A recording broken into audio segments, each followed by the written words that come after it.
Dragon গাছের প্রতিস্থাপনের সময় কিন্তু একদম অক্টোবর থেকে এপ্রিল মাস পর্যন্ত। কিন্তু এই যে লং টাইম আমরা ড্রাগন গাছ প্রতিস্থাপন করতে পারি, এর মধ্যে সবথেকে গুরুত্বপূর্ণ এবং সবথেকে ভালো সময় হলো এই জানুয়ারি থেকে মার্চ এপ্রিল মাস পর্যন্ত। এইটা কিন্তু সবথেকে ভালো সময় ড্রাগন গাছ প্রতিস্থাপন করার। তো এই জানুয়ারি মাসে যারা ড্রাগন গাছ প্রতিস্থাপন করছেন, আমি আজকে ভিডিওয়ে বলবো যে কি কি করণীয় তাদের। জানুয়ারি মাসে যারা ড্রাগন গাছ প্রতিস্থাপন করছেন তাদের কি কি করণীয় বা কি কি করতে হবে, কি কি সার ওষুধ দেবেন, সব কিন্তু ডিটেলসে আলোচনা করব। নমস্কার, আমি অর্ঘ আর আপনি দেখছেন রিয়েল ফ্রেন্ডস বেঙ্গলি। চলুন শুরু করা যাক। আমি বলবো দুই রকম পদ্ধতি। যারা এই মুহূর্তে ড্রাগনের কাটিং কিনছেন তাদের কি করণীয়, আর যারা ড্রাগনের কাটিং কিনে রুট তৈরি করা হয়ে গেছে তারপরে তাদের কি করণীয়। আর যারা কাটিং এখন কিনে চাইছেন যে এই মাসের মধ্যে রুট তৈরি করে ফেলে মানে এই মাসের শেষের দিকে অর্থাৎ জানুয়ারির শেষের দিকে প্রতিস্থাপন করবেন, তারাও কিন্তু পসিবল। কারণ কমার্শিয়াল যে ভ্যারাইটিগুলো তাদের কিন্তু রুট অনেক দ্রুত চলে আসে। তো সেই কারণে এখন যদি আপনি কাটিং থেকে রুট তৈরি করার জন্য বসিয়ে দেন, অর্থাৎ রুটের জন্য গ্রো ব্যাগে বসিয়ে দেন, তো সে তারপরে কিন্তু আপনার এই মাসের মধ্যে আপনি শেষের দিকে দেখবেন রুট কিন্তু চলে আসবে কমার্শিয়াল ভ্যারাইটিগুলোতে। আর যারা ভাবছেন যে এখন অন্যান্য যে ভ্যারাইটিগুলো যদি রুট নাও আসে জানুয়ারির মধ্যে, তো জানুয়ারি ফেব্রুয়ারি মার্চ কিন্তু একদম সব থেকে ভালো সময়। বলা যায় যে জানুয়ারি শেষ হয়ে যাচ্ছে মানে আপনার গাছ ভালো হবে না, সেটা কিন্তু নয়। জানুয়ারি ফেব্রুয়ারি মার্চ কিন্তু এই সময় গাছ প্রতিস্থাপন করলে অনেক দ্রুত গাছ কিন্তু বেড়ে ওঠে। এই সময় দেখতে পাচ্ছেন প্রত্যেকটা গাছের মাথার দিকে দেখলেই বুঝতে পারবেন যে প্রত্যেকটা গাছের মাথায় কিন্তু ডাল কিন্তু প্রচুর অনবরত ডাল কিন্তু বেরোচ্ছে। অর্থাৎ এটা একদম সব থেকে ভালো সময় ড্রাগনের বলা যেতে পারে, অর্থাৎ ভালো গ্রোথের সময়।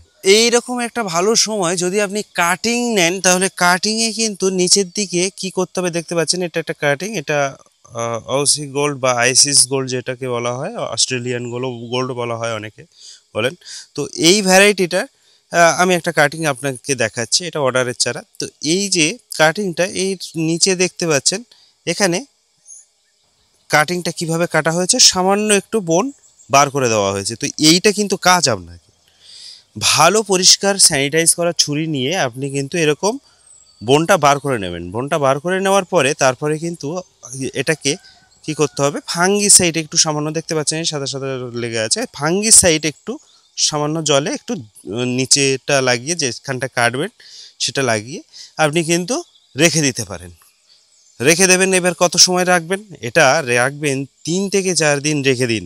তাহলে কিন্তু এইটা শুকনো হয়ে যাবে, এই জায়গাটা শুকনো। আর এটা আজকে কাটিং করা, তো 3 থেকে 4 দিন পরে কিন্তু এটা গ্রো ব্যাগে প্রতিস্থাপন হবে। তো এই কারণে এই যে 3 থেকে 4 দিন পরে প্রতিস্থাপন করলে এই জায়গায় যে রস বা জল লাগলেও এই জায়গাটা শুকনো হয়ে যাবে। তো জল লাগলেও কিন্তু আর কোনো রকম ইনফেকশনের ভয় থাকবে না। তো এটা অবশ্যই করণীয়। তারপরে এই 3 থেকে 4 দিন পরে রুটে বসিয়ে দিলে গ্রো ব্যাগে, তারপরে কিন্তু বেশ কিছুদিন আপনাকে রেখে দিতে হবে। প্রথমবারে জল ভর্তি করে দেবেন। আর গ্রো ব্যাগে কীভাবে দেবেন, গ্রো ব্যাগে আপনার 50% কম্পোস্ট, 50% মাটি, নর্মাল গার্ডেন সয়েল, এরকম মাটি আপনি 50% আর 50% কম্পোস্টের সঙ্গে কিন্তু বসিয়ে আপনি দিতে পারেন।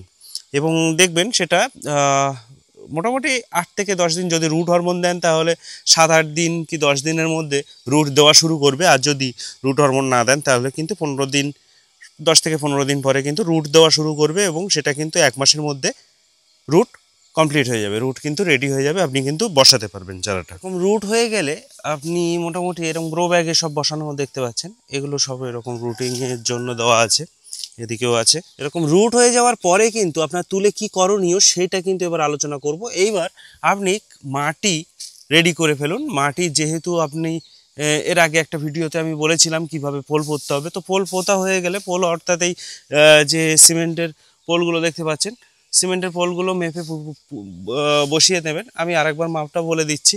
এইটা থেকে এইটা 8 ফুটের দূরত্ব, আর এই লাইন থেকে আরেকটা লাইনে 10 ফুটের দূরত্ব এখানে দেওয়া আছে। আপনারা কিন্তু এর থেকে বেশিও করতে পারেন, বেশি করলে কিন্তু সুবিধা। তো এই দূরত্বে খুঁটি পুঁতে তার নিচে মাটি তৈরি করে ফেলুন।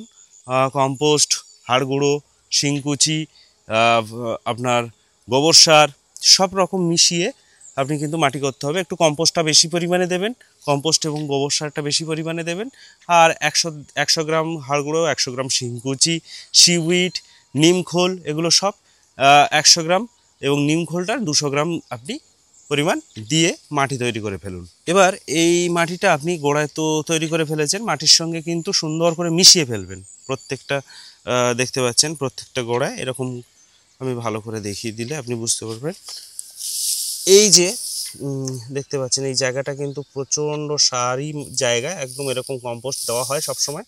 তো পরে কি সার দেবেন সেটা তো আপনি মান্থলি ফার্টিলাইজিং ভিডিও দেখলেই বুঝতে পারবেন। প্রত্যেক মাসে আমি কি সার দিতে হয়, জানুয়ারিতে কি দেবেন, ডিসেম্বরে কি দেবেন, সেরকম ভিডিও প্রচুর তৈরি করা আছে।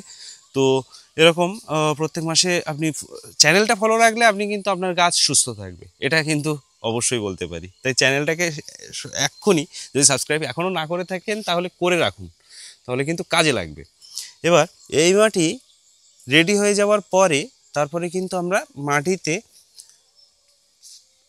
হিউমিক অ্যাসিড এবং এপসাম সল্ট অর্থাৎ ম্যাগনেসিয়াম সালফেট আমরা কিন্তু মাটিতে জলের সঙ্গে মিশিয়ে মাটিটা ভিজিয়ে দেবো। ভিজিয়ে দিয়ে কিন্তু এখানেই কাজ শেষ নয়, আর একবার একটু মাটি ভিজাতে হবে, সেটা হচ্ছে ওয়েস্ট ডিকম্পোজারে জল তৈরি করে রাখবেন আগে থেকে, সেটা দিয়েও আপনি মাটি ভিজিয়ে দেবেন। দিলে কিন্তু আপনার মাটিতে যত উপকারী ব্যাকটেরিয়া সেটা কিন্তু মাটিতে ভরে যাবে। তো সেই কারণে আপনি কিন্তু অবশ্যই মাটিতে ওয়েস্ট ডিকম্পোজার দিন। তাহলে ওয়েস্ট ডিকম্পোজার ট্রাইকোডার্মাও দিয়ে রাখতে পারেন, ট্রাইকোডার্মা দিলে ফাঙ্গাস জাতীয় যে ব্যাকটেরিয়া ফাঙ্গাসগুলো নষ্ট হয়ে যাবে। তো অবশ্যই ট্রাইকোডার্মাও কিন্তু খুবই ভালো কার্যকরী। তো অবশ্যই আপনারা মাটিতে এটা দিয়ে ভিজিয়ে দিন। ভিজিয়ে দিয়ে এই মাটিটা রেখে দেবেন 10 থেকে 15 দিন। 10 থেকে 15 দিন কিন্তু এটা রেখে দিতে হবে। 10 থেকে 15 দিন পরে তারপরে কিন্তু আপনাকে গাছ প্রতিস্থাপন করতে হবে। রুটেড গাছ প্রতিস্থাপন করবেন, কাটিং কখনো এই পোলে বা ট্রেরিসে ডাইরেক্ট কাটিং প্রতিস্থাপন করবেন না, তাহলে কিন্তু কাটিংয়ের মরে যাওয়ার চান্স অনেকটাই বেশি থাকে। কারণ স্বাভাবিক ক্ষেত্রে যখন এখানে তো এখন রোদ্দুর কম দেখতে পাচ্ছেন, কারণ এই সমস্ত গাছ অনেক বড় হয়ে গেছে, রোদ্দুর বেশি থাকলেও এদের কিন্তু সহ্য ক্ষমতা অনেক বেশি। কিন্তু যাদের গাছ ছোট বাগান সবে শুরু করছেন তাদের কিন্তু গাছের ইমিউনিটি এতটা স্ট্রং হবে না। বড় হয়ে গেলে গাছের ইমিউনিটি কিন্তু অনেক স্ট্রং হয়ে যায়। তো সেক্ষেত্রে কিন্তু রোগ প্রতিরোধ ক্ষমতা অনেক বেড়ে যায়, গাছে কিন্তু অতটা রোগ হয় না। তবে ছোট গাছে কিন্তু অনেক রকম সমস্যা হতে পারে। আর ছোট যদি আপনি কাটিং ডাইরেক্ট প্রতিস্থাপন করে দেন তাহলে কিন্তু এখানে অনেকটা বড় জায়গাতে থাকবে। আপনি ধরুন এই জায়গাটায়, এই যে টোটাল জায়গাটা দেখতে পাচ্ছেন, এই জায়গাতে প্রচুর গাছ আছে। তো এই গাছগুলো এত বড় জায়গায় যদি আমি কাটিং প্রতিস্থাপন করে দিয়ে তারপর পরিচর্যা করি, তাহলে পুরো বাগানটায় আমার কিন্তু পরিচর্যা ঘুরে ঘুরে পরিচর্যা করতে হবে, এবং সবাই কিন্তু সমান পরিচর্যা পাবে না। তবে এক জায়গায় যদি আপনি গাছগুলো প্রতিস্থাপন করে ফেলেন, এক জায়গাতে যদি কাটিংগুলো লাগিয়ে ফেলেন, তাহলে কিন্তু তার পরিচর্যা সহজ হয়ে যাবে, এবং আপনার ওষুধ বা সব কিছুই কিন্তু অনেকটাই ইজিলি আপনি মেনটেন করতে পারবেন। সেই কারণে রুট কিন্তু গ্রো ব্যাগে তৈরি করবেন, আর গ্রো ব্যাগে ভালো ঠান্ডা জায়গায় রেখে, প্রথম কয়েকদিন ঠান্ডা জায়গায় রেখে রাখবেন, যেমন গাছের ছাওয়াতে কিন্তু ভালো রুট তৈরি করা যায়। তাহলে আমরা রুট তৈরি করে তারপর কিন্তু গাছ প্রতিস্থাপন করব। গাছ প্রতিস্থাপন হয়ে গেল। এবার গাছ প্রতিস্থাপনের পরে কিন্তু কি করণীয়, আমরা কিন্তু গাছে জল দিয়ে দেবো। জল দিয়ে কিন্তু ভিজিয়ে দেবো আবার গাছ প্রতিস্থাপনের পরে। যেহেতু আমরা 15 দিন আগে জল দিয়েছিলাম গাছে, কিন্তু মোটামুটি সেই জল কিন্তু শুকিয়ে যাবে। তো সেই ক্ষেত্রে কিন্তু আমরা এবার জল দিয়ে দেবো, ভিজিয়ে দেবো। এবার আমাদের জল দেওয়ার সিস্টেম, মাটি আমরা পরীক্ষা করব জল কতদিনে শুকাচ্ছে। এক একটা মাটি এক এক রকম সময় লাগে। তো কতদিনে শুকাচ্ছে, কারো 5 দিনে শুকিয়ে যায়, কারো আবার 7 দিন সময় লাগে। তো 7 দিনে যদি শুকায় সে 7 দিন পরে জল দেবেন। যার 5 দিনে মাটি শুকিয়ে যাচ্ছে সেটা কিন্তু 5 দিনে। কীভাবে মাটি শুকাচ্ছে কিনা কীভাবে জানবেন, একটু খড় আলগা করবেন, আর খড়টাও দিয়ে দেবেন। কেন বলছি, একটু মাটি 1 ইঞ্চি 2 ইঞ্চির থেকে নিচে মাটি নেবেন, নিয়ে হাতে এইভাবে প্রেস করবেন। করলে যদি আপনি দেখেন যে এখানে ময়েশ্চার ফিল পাচ্ছেন, তাহলে কিন্তু মাটি ভিজে আছে, তাহলে তার জল লাগবে না। এটা যেহেতু ক্যাকটাস, যে সবসময় ভিজে রাখতে হবে এরকম কোনো ব্যাপার নেই। এখানে কিন্তু মাটি শুকিয়ে গেলে তারপরে কিন্তু ক্যাকটাসে জল দিতে হবে। তো এরকমভাবে আপনি কিন্তু জল মেনটেন করবেন। আর 15 দিন, গাছ লাগানোর 15 দিন পরে কিন্তু আপনি যে সর্ষের খোল, সেই সর্ষের খোল কিন্তু ব্যবহার করা শুরু করতে পারেন। তারপরে থেকে 15 দিন পর পর আপনি কিন্তু সর্ষের খোল গাছে ইউজ করতে পারেন। আর যদি এই সময় গাছ ছোট ছোট গাছ প্রতিস্থাপন করে তাতেও যদি ফাঙ্গাসের উপদ্রব হয়, ফাঙ্গাস যদি লাগে, গাছে যদি পচন রোগ লাগে, তাহলে কি করবেন, তাহলে সেই গাছের যে জায়গাটা ফাঙ্গাস লেগেছে সেই জায়গাটা কিন্তু ভালো পরিষ্কার ছুরি দিয়ে কেটে পরিষ্কার করে সেখানে কিন্তু কপার অক্সিক্লোরাইড যুক্ত ফাঙ্গিসাইড যেমন ব্লাইটক্স কিন্তু আপনি স্প্রে করবেন। তাহলে সেই গাছ থেকে সেই রোগটা কিন্তু ধীরে ধীরে ঠিক হয়ে যাবে। যদি একবারে না হয় 2 বা 3 বার কিন্তু আপনি স্প্রে করে এই রোগটাকে ঠিক করতে হবে। তো মোটামুটি আপনারা বুঝতে পেরেছেন যে এই জানুয়ারি মাসে যদি আমরা ড্রাগন গাছ প্রতিস্থাপন করি কি কি আমাদের করতে হবে।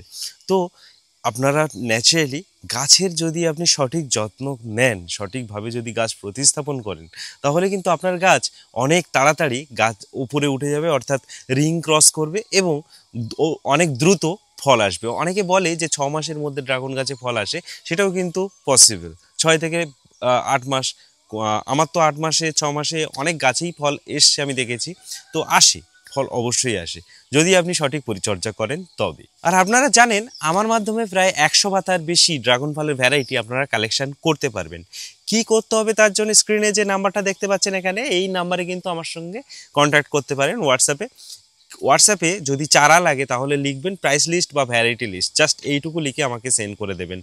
এখন যারা কমার্শিয়াল বাগান শুরু করতে চাইছেন, কমার্শিয়ালেও কিন্তু নতুন প্রচুর ভ্যারাইটি অ্যাড হয়েছে, আপনারা কিন্তু প্রাইস লিস্টটা নতুন লিস্ট যেটা আপডেট হয়েছে সেটা কিন্তু দেখে নেবেন। আর যারা পুরনো লিস্ট যাদের কাছে আছে তারাও কিন্তু নক করবেন নতুন লিস্ট পাওয়ার জন্য। আর ভিডিওটা যদি ভালো লেগে থাকে তাহলে লাইক শেয়ার কমেন্ট তো অবশ্যই করবেন। আর এখনও যদি সাবস্ক্রাইব না করে থাকেন তাহলে এক্ষুনি নিচে দেখুন লাল রঙের যে সাবস্ক্রাইব বাটনটা, সেটা চেপে সাবস্ক্রাইব কিন্তু করে নেবেন। তার সঙ্গে ভিডিওটা আজ এই পর্যন্ত, দেখা হবে পরের ভিডিওয়ে। ধন্যবাদ, ভালো থাকবেন, নমস্কার।